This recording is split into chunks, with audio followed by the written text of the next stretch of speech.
Ellikqal'ada maxluq chiqqani rostmi? Ushbu shov-shuvlarga sabab bo'layotgan masala yuzasidan aniqlik kiritish maqsadida ushbu hududda xizmat vazifasini olib borayotgan profilaktika inspektori bilan suhbat qurdik. Men telefonda gaplashyapman siz bilan.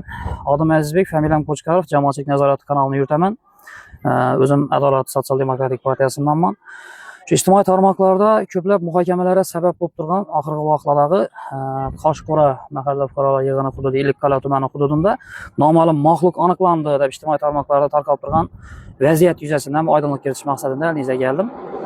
Assalomu alaykum, hurmatli fuqarolar. Men Ellikqal'a tumani Qoshqora mahalla fuqarolar yig'ini profilaktika inspektori Alibek Tursunov bo'laman.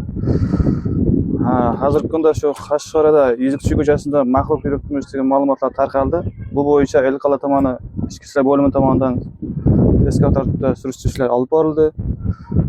Bu hozirgi kunda sun'iy intellekt tomonidan yaratilgani oxirida ma'lum bo'ldi. Sun'iy intellekt ma'lum bo'ldi. Bu haqda hech qanaqa maxluq boshqa narsa yurgani yo'q, aniqlik kiritildi. Fuqarolardan iltimos qilamiz, bu yolg'on ma'lumotlarga ishonmaslikni, yolg'on ma'lumot tarqatmaslikni.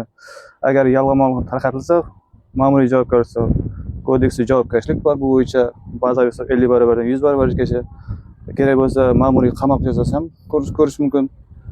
Fuqarolardan iltimos, bu yolg'on ma'lumotlar tarqatmaslikka, ishonmaslikka chaqirib qolamiz. Demak, 100% sun'iy intellektda yaratilgani aniqlanib, bu narsani endi hozir kim tomonidan tarqatilgani ma'lum bo'ldimi? Ma'lum, shu izlanishlar olib borilmoqda. Bu haqda kerak bo'lsa yana qo'shimcha axborot beriladi sizga, topilsa. Bo'ladi. Xudo xolasa esa topilgandan keyin ham bir qo'shimcha ma'lumot berib o'tsangiz, buni ham aholiga bir qo'shimcha tarzda ma'lumot tariqasida ko'rsatib o'tamiz. Shu o'rinda aytmoqchiman aholiga. Yolg'on ma'lumotlar ishonmaslik kerakda.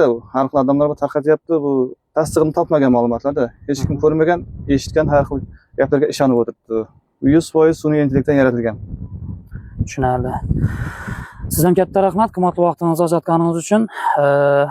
Qolaversa shu o'rinda men ham shu aholidan so'rab qolaman, shunday asoslanmagan, isbotini topmagan narsalarga ishonmasliklaringizni tarqatmasliklaringizni so'raymiz. Yana profilaktika inspektori aytganidek, bu to'g'risida qonunda javobgarlik belgilangan. Ertang oddiy bir hazilni yo bir boshqa narsani orqasidan javobgarlikka tortilib ketishdan o'zingizni asrang.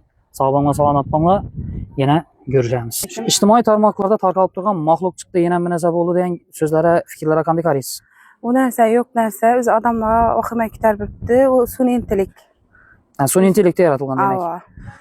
O'zingiz ko'rib, eshitib guvoh bo'lganlaringizda hech qanday vahima o'rin yo'q. 100% sun'iy intellekt ekanligi o'z oldindan ham ma'lum edi. So'zlarim, taxminlarim o'z isbotini topdi. Hammaga rahmat, sog' bo'linglar.